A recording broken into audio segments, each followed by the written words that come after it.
ఈ యొక్క చరిత్ర మీ అందరికి కూడా నేను వివరించేస్తానండి. కాబట్టి ఈ యొక్క చరిత్రలో మనకు ఎవరు కనబడుతున్నారంటే ఒక అధిపతి కనబడుతున్నాడు. ఈ యొక్క అధిపతి అనుకున్నాడు, నేను దేవుని యొక్క వాక్యాన్ని వినాలనుకున్నాడు. వాక్యాన్ని వినాలి అనుకుని ఎవరిని పిలిపించుకున్నాడంటండి?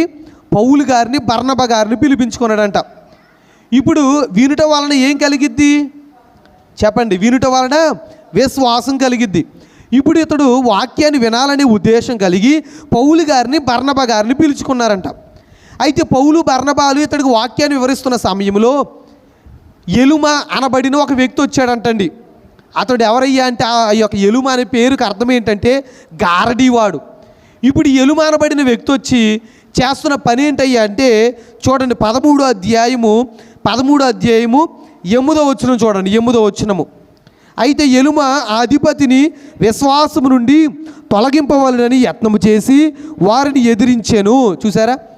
ఇప్పుడు అనుకున్నాడంట, అధిపతి వాక్యాన్ని వింటున్నాడు కదా, అధిపతి విశ్వాసములో చక్కగా వృద్ధి పొందుతున్నాడు కదా, ఆ యొక్క అధిపతి వాక్యం వినివ్వకుండా చేసేయాలి, ఆ యొక్క అధిపతి విశ్వాసములో ఎదగకుండా చేసేయాలి, విశ్వాసం పొందుకోకుండా చేసేయాలని ఈ ఎలుమానబడిన వ్యక్తి ఇప్పుడు ఎవరిని ఎదురిస్తున్నాడంట? వాక్యం చెప్తున్నా పౌలు గారు, బర్నబా గారులని ఎదురిస్తున్నాడంట. ఎవరిని వాక్యం వినివ్వకుండా చేస్తున్నాడు ఇక్కడండి? అధిపతిని వాక్యం వినివ్వకుండా చేస్తున్నాడు. అధిపతి విశ్వాసం సంపాదించుకోకుండా చేసేస్తున్నాడు. విశ్వాసంలో వృద్ధి పొందకుండా ఈ యొక్క ఎలుమానబడిన వ్యక్తి అడ్డుగా నిలిచాడు. అడ్డుగా నిలిచిన ఈ యొక్క ఎలుమానబడిన వ్యక్తి వద్దకు పౌలు, బర్నబాలు వచ్చి అంటున్న మాట ఏంటంటే చూడండి 9వ వచనము. అందుకు పౌలు అనబడిన సౌలు పరిశుద్ధాత్మతో నిండిన వాడై అతని తేరు చూచి సమస్త కపటముతోనూ సమస్త దుర్మార్గముతోనూ నిండినవాడ. ఈ ఎలుమానబడిన వ్యక్తి ఎలాంటి వాడంటండి? కపటముతో నిండిపోయినవాడు, దుర్మార్గముతో నిండిపోయినవాడు. చూసారా? ఒక అధిపతి వాక్యాన్ని వింటుంటే విన్నవిస్తున్నాడా? విన్నవట్లే. చూసారా? మనం కూడా వాక్యం వింటున్నప్పుడు సాతాను ఏం చేస్తాడండి? చెప్పండి, సాతాను ఏం చేస్తాడు? మనల్ని వాక్యము విన్నివ్వడం. సేమ్ అదే కేటగిరీకి ఎవరు చెందిన వ్యక్తి అంటే ఎలుమ కూడా ఏమి వినివ్వట్లేదు, వాక్యాన్ని వినివ్వట్లేదు. అలాగునే మీరు గమనిస్తే ఇతడు చాలా కపటదారి అండి, చాలా కపటం ఉంది ఇతరులో. చూడండి, ఒక వ్యక్తి వృద్ధి చెందుతున్నా, ఒక వ్యక్తి బాగుపడుతున్నా వారవలేని తనం ఎవరిలో ఉంది? ఈ ఎలుమానబడిన వ్యక్తిలో ఉంది.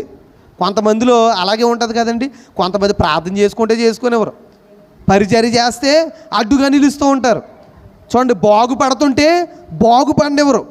చూడండి, లోకంలో కూడా చాలామంది ఏం చేస్తారు? అరే నేను బాగుపడతానంటే ఎవరు సహకరించరు, నేను చెడిపోతానరా అంటే అందరూ సహకరించే వాళ్ళే. నేను సిగరెట్ తాగుతానరా, నేను సిగరెట్ అలవాటు చేసుకుంటాను అన్నాను అనుకోండి, 100 మంది సిగరెట్లు తెచ్చి పెడతారు. అదే నేను బాగుపడతానరా అంటే సహకరించే వ్యక్తి ఒకడైనా కనపడతాడండి? ఎలుమానబడిన వ్యక్తి ఒకడు బాగుపడుతుంటే ఓర్చుకోలేని వ్యక్తి. అందుకే ఈ యొక్క అధిపతి విశ్వాసంలో వృద్ధి చెందుతుంటే అడ్డుగా నిలుస్తున్నాడంటండి. పౌలు గారిని ఎదిరిస్తున్నాడంట. ఎదిరించిన కారణాన్న పౌలు గారు అంటున్నారు, చూడండి, నీవు ప్రభు యొక్క తిన్నని మార్గములు చెడగొట్టుట మానవా. చూసారా? ఎలుమ అంటండి అంతకు ముందు కూడా ఏ మార్గాలు చెడగొడుతున్నాడు? దేవుని మార్గములను చెడగొడుతున్నాడు. అంతకుముందు చెడగొట్టాడు, ఇప్పుడు చెడగొడుతున్నాడంట. అందుకు పౌలు గారు అంటున్నారు, చెడగొట్టుట ఇంకా మానవేంటయ్యా నువ్వు?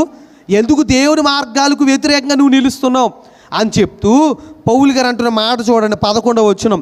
ఇదిగో ప్రభు తన చెయ్యి నీ మీద ఎత్తి ఉన్నాడు, నీవు కొంతకాలం గ్రుడ్డివాడవై సూర్యుని చూడకుందువని చెప్పాను. వెంటనే మబ్బును చీకటియు అతని కమ్మెను గనుక అతడు తిరుగుచు ఎవరైనా చెయ్యి పట్టుకుని నడిపింతురా అని వెతుకుచుండి. చూసారా?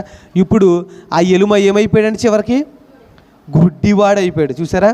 ఎదిరించిన ఎలుమ, దేవుడి పనికి అడ్డుగా నిలిచిన ఎలుమ ఏమయ్యాడు? గుడ్డివాడైపోయాడు. తర్వాత వచ్చిన చూడండి 12వ వచనం. అంతటా ఆ అధిపతి జరిగిన దానిని చూచి ప్రభువు బోధకు ఆశ్చర్యపడి విశ్వసించెను. చూసారా? ఏ ఎలుమ అయితే ఈ యొక్క అధిపతి విశ్వాసం పొందకుండా అడ్డుకున్నాడో ఆ యొక్క ఎలుమ వలనే ఇతడు ఏం పొందుకున్నాడు? విశ్వాసము పొందుకున్నాడు. ఏ వ్యక్తి అయితే అడ్డుగా నిలిచాడో ఆ వ్యక్తిని బట్టే ఇతడు ఏం పొందుకున్నాడు చెప్పండి. ఆ వ్యక్తిని ఒక సాధనముగా మార్చి దేవుడు ఈ యొక్క అధిపతికి ఏమి ఇచ్చాడు? గొప్ప విశ్వాసాన్ని నింపాడు. చూసారా? అందుకే మనల్ని ఎవరైతే క్రిందకి లాగాలనుకుంటారో వారే మనకు తెలియకుండా మనల్ని ఎక్కడ నిలబెడతారు? దేవుడు అలా చేస్తారండి. ఎవరైతే మనల్ని పడగొట్టాలనుకుంటారో, ఎవరైతే మనల్ని త్రొక్కాలనుకుంటారో వారి వల్లనే మనము చాలా ఎత్తుకు ఎదుగుతామండి, చాలా ఉన్నత స్థాయికి ఎదుగుతాం. దేవుడి కార్యాలు అంత గొప్పవి. చూసారా? అందుకే వాక్యం వింటున్న వారలారా, ఈ రోజున ఈ యొక్క అధిపతి ఎంత గొప్ప విశ్వాసం సంపాదించుకున్నాడు. ఎంతమంది అడ్డొచ్చినా అధిపతి యొక్క విశ్వాసాన్ని దేవుడు నింపాడా లేదా? నింపాడు. చూసారా? ఈ రోజున దేవుని యొక్క పనికి మనం అడ్డు ఉండకూడదండి. దేవుని యొక్క పనికి అడ్డుగా నిలవకూడదు. ఒకవేళ ఎవరైనా అడ్డుగా, మనం దేవాలయానికి రాకుండా ఎవరైనా అడ్డుగా నిలుస్తుంటే వారే రేపు పొద్దున మనల్ని ఎక్కడికి పంపుతారు? వారు కూడా ఎక్కడికి వస్తారు చెప్పండి? దేవాలయానికి వస్తారు. వారి వల్లనే మనం ఇంకా భక్తులు ఎదగలం. చూసారా?